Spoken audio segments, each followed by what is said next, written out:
السلام عليكم ورحمة الله وبركاته. النهاردة عاملين فيديو عرض كده وفرجة عن الحمام الكشك. انا بقالي فترة يعني قافل عليهم، ما بطلعش منهم حاجة ولا بعرض منهم حمام، فكنا قاعدين النهاردة فاضيين كده فقلنا نعمل فيديو عليهم. دول اللي هو الاسود كشك. تمام اهو، دي نتاية. تمام اهو،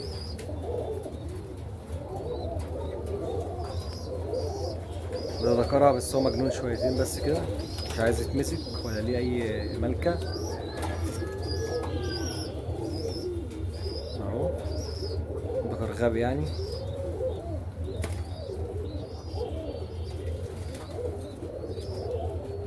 بسم الله ما شاء الله عليه يعني، وعلى جمدان، ولا فرد حمام قوي.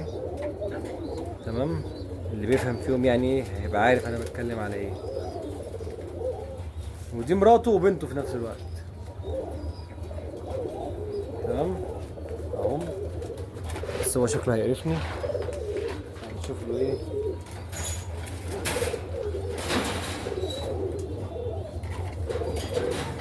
واحد من ولاده نعمل عليه الفيديو النهارده، عشان هو مش هنعرف نتكلم وهو عمال يتعفرت كده.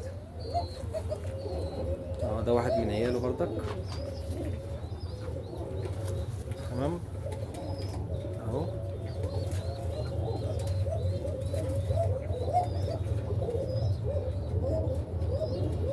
تمام.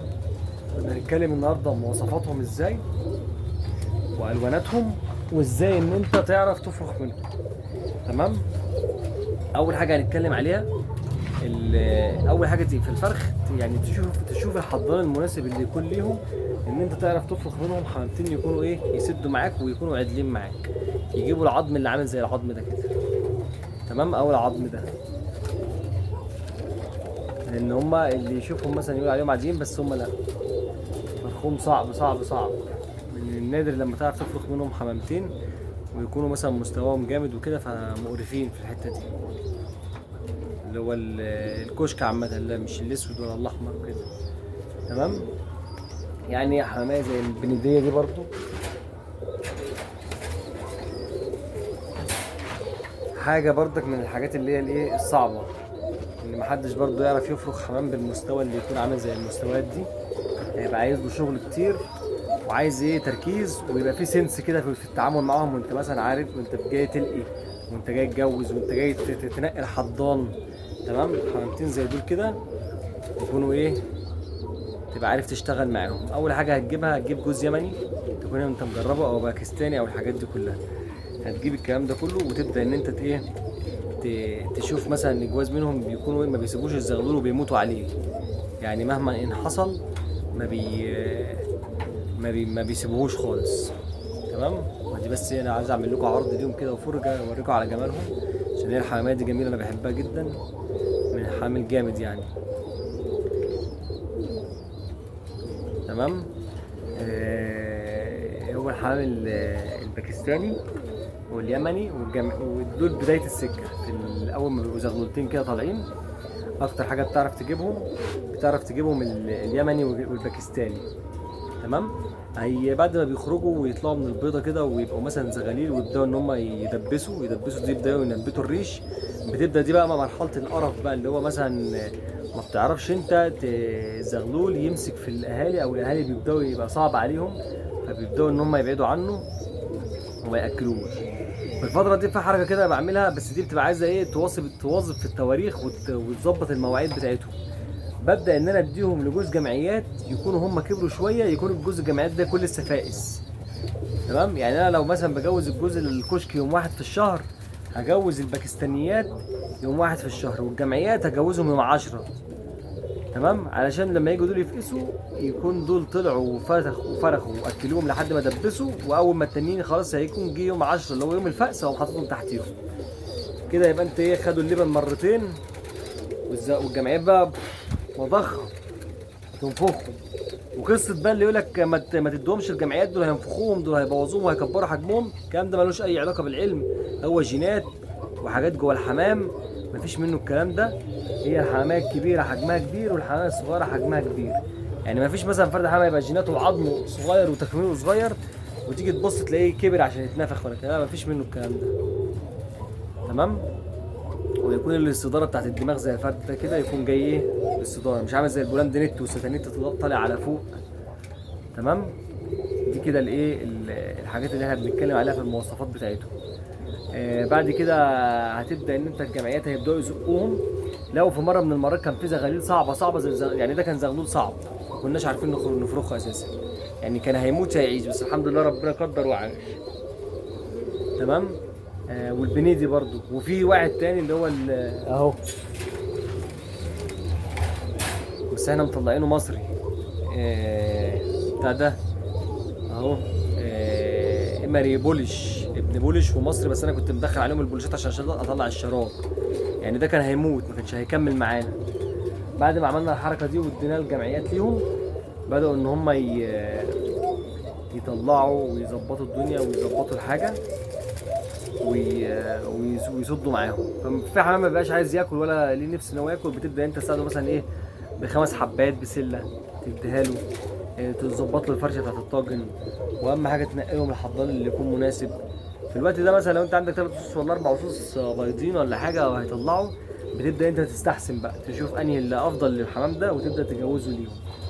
تمام. وهنكمل بس كده ايه يعني شويه فرجه او عرض ليهم، اللي عايز برضو يتفرج على المستويات الكويسه والقيمه عشان لما ينزل السوق او يروح عند حد يبقى عارف المستوى القوي يبقى شكله ايه عامل ازاي. ده مثلا كده اللي هو الامري اللي هو كتافه حمراء، وبيجي منهم كتافه صفرا بس مش موجود لسه شغالين عليه، وهو بفلوس بكتاف صفرا. يعني لو انت مثلا في يوم من الايام فرخته وعرفت تفرخه، حمامية تعمل لها فلوس ويكون مصري يكون بشراب.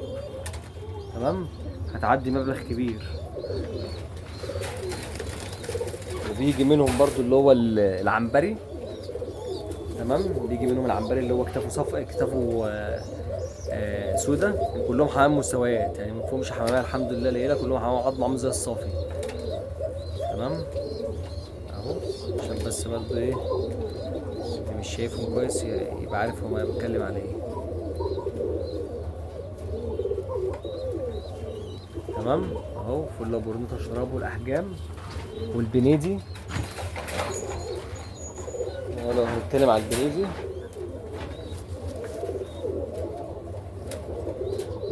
دي فرجه ليهم كده.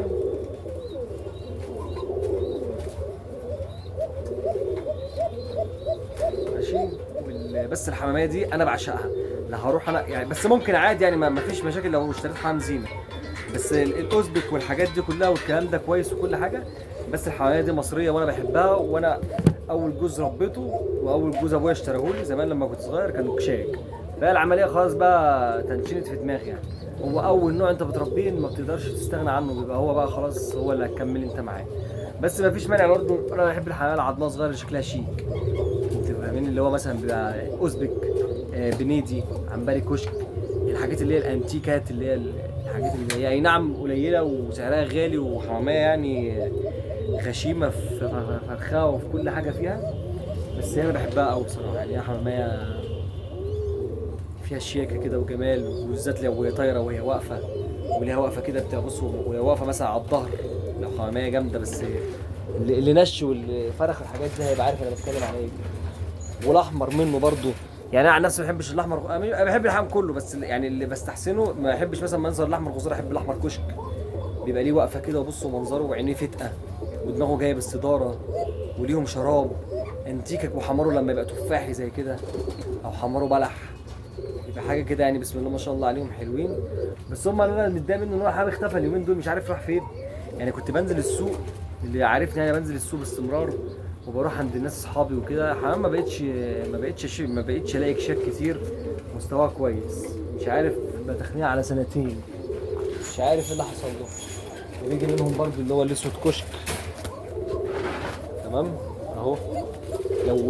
لو الناس بتتكلم على الالوان الاساسيه او البيوت الاساسيه، معانا الحمد لله اللي هم كلهم الاسود والاصفر والابيض والاحمر والازرق، بس الازرق لسه مستواه عندنا ما حسناهوش. اهو الاسود اهو بكل مواصفاته القياسيه وكل حاجه فيه جميله، ما فيهوش الغلطه باذن الله. اهو الاسود كشك الحمد لله معانا منهم مجموعه، وادعوا لنا بس بالبركه ان احنا نعرف نزودها ونثبتها علشان نعرف نبيع منها كويس، مش بغرض الفلوس وبغرض الرزق عشان والكسب وكل حاجه. والتانية حاجه اللي في دماغي، عايز الحمامات دي تترسخ ويكون المستويات كلها اللي موجوده كده، بحيث ان هو لو اتعمل معارض او اتعمل حاجه يبقى الحمام كله منظره كده، ما ننزلش بقى نبص نلاقي حمام نشو والحاجات اللي بتبقى موجوده دي.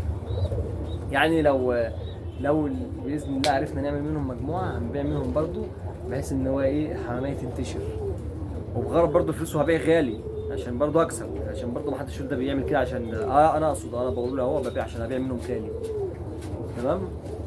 هو انا يعني ما اصل عيب ولا حرام، دي يعني تجاره. تمام.